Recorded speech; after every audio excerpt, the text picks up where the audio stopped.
The Taraba State Governor, Mr. Darius Ishaku, has revealed that he inherited an empty treasury and a huge debt profile of over 20 billion naira from the former administration.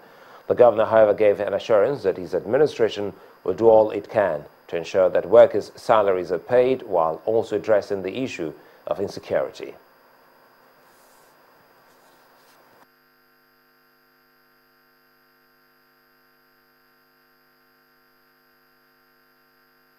Is empty and heavily indebted to all the banks you can think of, so it's not partially or managing. No, we are heavily indebted. All we do, we borrow money from banks to pay salaries. I'm in arrears of 1 month's salary. Luckily for me, there are some states that are arrears of 8-9 months, but we are doing our best under the bad circumstances. I'll call for the general public to be patient, to give us some time, because people are impatient because they don't know the degree of the rot. But we are trying our best to make sure we put things in order. We have gone cap in hand to the federal government to ask for a bailout. Ever heard doing more with less? While some states continue to look for ways out of their financial difficulties, the Anambra state government appears determined to remain financially solvent in the face of dwindling national income. At a two-day retreat designed to review the development policy of the state administration, the state governor, Willie Obiano, says it wants to entrench a culture of doing more with less. Members of the Anambra State Executive Council, local government chairman and members of the State House of Assembly all gather in Oka, the Anambra State capital, to review the policy plan of the state. Governor Obiano lists the results so far achieved under his administration's blueprint. Until recently, anytime anybody is kidnapped, we have to go to Calabar to hire the tracker. I want to let you know that we just purchased it here in Anambra, the latest. As a matter of fact, the most modern of the trackers. So this one gives you 100%. If you make a call as a kidnapper, it traces where you are 100% and pick you up. This retreat is to assess the results achieved so far and also to re-strategize. Even if you have economic activity and it is not documented, you cannot even tax those people. Improve your idea. You cannot deliver without collecting taxes.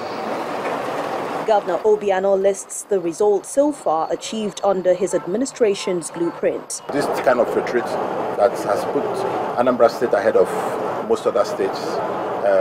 We saw this coming and we planned very well. Today we still pay salaries on the 25th of every month to civil servants, and we're going to continue that way. You know, because our first line charge from all the collections we make from internally generated revenue, which has moved from barely 500 million it used to be to well over 1.3 as we speak. We are targeting about 3.3 in another 9 months, you know, and we want to continue to do well. That's why we are reviewing the variables and the things that we need to do differently. Improving IGR is critical. Experts take turns to explain how revenue could be generated through appropriate tax collection. When this two-day retreat is over, indigenes of the state will be looking forward to more economic development and a better standard of living. There's no doubt that many young Nigerians have taken to crime due to the harsh economic climate in the country. But the police appear not to be relenting in the effort to curb their activities. To this end, the police commands in Ogun, Delta and Plateau states have announced the arrest of over 40 armed robbery and kidnap suspects in recent operations. They are paraded at the different headquarters of the commands. 14 suspected cult members, 6 kidnappers, and a gang of armed robbers paraded before journalists at the Ogun State Police Command headquarters. They were arrested at different crime spots in the state. Among them is a man suspected to have kidnapped A 97-year-old man, now lying in the hospital after he was rescued. His abductors had demanded a ransom of 2 million naira for his release. This man went there here, Nepal, according to Nepal. So he's the one that showed me the Baba. He's the one that told me that if I carry the Baba, we will make money. In Ogun State, we have emplaced proactive strategies to curb violent crime, and we will leave no stone unturned to pursue these criminals from embarrassing law-abiding citizens of this state. Items recovered from the suspects include a Toyota Highlander, guns, and phones, among others. In Delta State, 8 suspects were also paraded at the police headquarters. During the months under review, the command incidented 8 cases involving armed robbery and kidnapping, and also rescued 2 kidnapped victims and recovered 3 stolen vehicles. Also in Plateau State, the police command raided criminal hideouts and made arrests of suspected criminals. While briefing journalists on police scorecard in crime fighting in recent months, Commissioner of Police Nasiru Oki said the command will require more personnel and equipment to fight crime and terror in the state. The police commissioner also explained that efforts are being made to bring lasting peace between the Birams and the Fulanis. Apart from the series of stakeholders meetings being held between the embattled Biram and the Fulani as a panacea for peaceful coexistence, and checking incessant cases of cow rustling in the street, intensive patrolling, raiding of criminal hideouts, and feasibility policing has become the hallmark employed in recording the recent achievements. These arrests indicate that the police is determined to eradicate crime.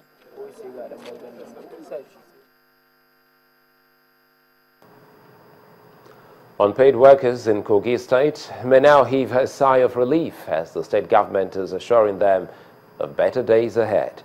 This is coming from the state governor Idris Wada, who said the palliatives promised by the federal government to the states will help to augment the lean resources of the state. Governor Wada added that an earlier bond taken by the state is helping to fund new infrastructure. Residents of Lokoja, the capital of Kogi State, going about their normal businesses. But at the heart of the state's governance is the non-payment of salaries to civil servants. While the state government says it's just May that is outstanding, it's also promising to pay the wages. We pay priority attention to salaries, and it's been a struggle since 2013 till today. It's a struggle, but with determination and also strategies, we have been able to ensure that our workers were paid on time until this May, last May. That's when it became quite clear that this situation was not sustainable. We believe that a solution will be found not too distant future where we will be able to address these challenges of lack of money to pay salaries. From wages to the issue of a bond that was taken by the state government, which has often been criticized by many, Governor Idris Wada lists some of the ongoing projects, insisting the funds have not been mismanaged. We're building a university teaching hospital at our Kogi State University in Anambra. A lot of work has gone into that, and it's going on very well. The main road through Lokoja, we are putting proper concrete drainages and then doing the road with stone base to give it a solid setting asphalt road that will last. The PDP-led state government says it's also optimistic that it will clinch the seat of power in the forthcoming governorship elections in Kogi. Water Aid Nigeria says about 100,000 cholera and diarrhea-related deaths reportedly annually in Nigeria is caused by poor sanitation and lack of access to clean, safe water. According to this international non-profit organization, 63 million people in Nigeria have little or no access to clean water. while 2/3 of the country's population have poor sanitation.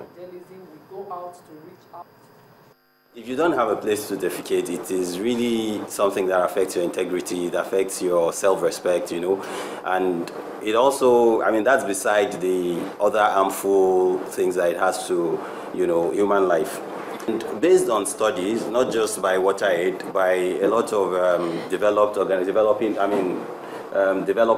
partners, there have been studies to show that we lose close to 100,000 children in Nigeria through water-related diseases. And this is really not acceptable because they are preventable deaths. Just recently, there was a cholera outbreak. And cholera, as we all know, is as a result of what? Lack of access, people not using proper sanitation or hygiene practices. Coming up next on the News at 10, our business stories.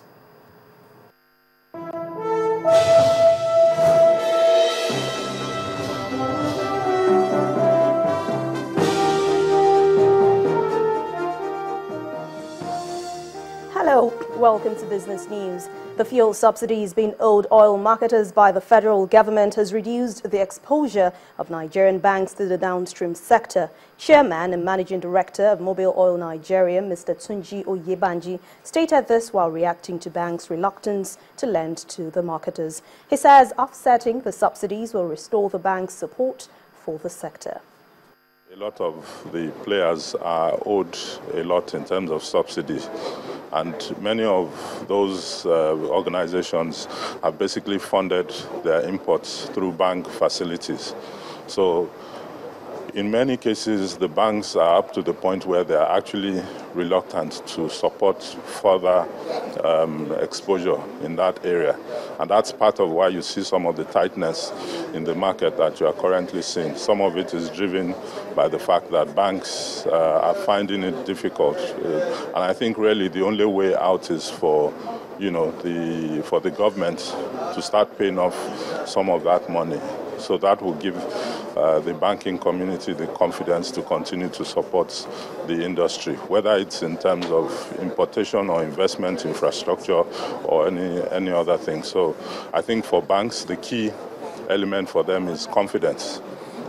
Currently, the situation we have doesn't give the confidence, and I think what government urgently needs to do is create a situation where confidence can be restored, and then you'll see banks supporting our activities much more. The central bank's prohibition list will help allay the fears of foreign portfolio investors in the Nigerian capital market. And this is coming from the Chief Executive of Partnership Investment, Mr. Victor Ogemwonyi. He told Channel's television business correspondent Temple Ashaju on our program Capital Market that the long-term impact of the central bank's decision is hinged on the balance it will bring to the local currency at the forex exchange market. I don't think we should worry ourselves about how much our currency devalued. As I always gave in that article with Mass everything, that the Japanese yen started the year in 1980 at 237.8. By today, the Japanese yen is traded around 108, 119 at the worst. So when the productivity comes, you will see that the Naira will find a true value. There is talk now of U.S. interest rates also going up. If Jerry Yellen and her team decide that they want to hike interest rates in the U.S. What that will mean is that some of the portfolio managers that are here will, at least definitely get out of the market. Right. The market is also seeing a situation where the currency is a bit, if we do what we say we are going to do now, it will also make sure that the currency is finding its real value, so they will not be afraid of currency losses when they are coming back. The Nigerian Stock Exchange has announced the results of the biannual review for the NSE 30 and the 5 sectoral indices of the bourse. According to the press release from the exchange, the new composition of these indices will be effective on Wednesday, July the 1st. The composition details show Sterling Bank as the new entrant into the NSE index, replacing Total Nigeria, which exits the same class of companies. Other entrants include Wema Bank, which takes the place of Unity Bank in the the banking index, and Prestige Assurance that takes over from Staco in the NSE Insurance Index. And for the fourth consecutive time, trading activities ended the week negative as investors' apathy in the economy continues to worsen. The key indicators were down 1.22% as the all-share index was lowered to a psychological level of about 32,853.49 with a market capitalization of 11.21 trillion naira. The top gainers for the week include Namet, which turned over an appreciation of 15 kobo, and Mobile with 6.61% addition in its share price. ICO Insurance closed green after an increase by 5.43%. Top declines were recorded in Vono Products, Evans Medical, as well as Champions Breweries that took the third place with a 73 kobo loss. Traded volume for Zenith Bank, Julius Berger, and Wapik Insurance contributed 34.03% to the total volume recorded in the week. In all, a total of 1.43 billion units of shares were exchanged at a value of 26.40 billion naira and traded in over 18,000 deals this week. Well, that's it on business news. I'm Anne Mwawado. The rest of the news at 10 continues in a moment.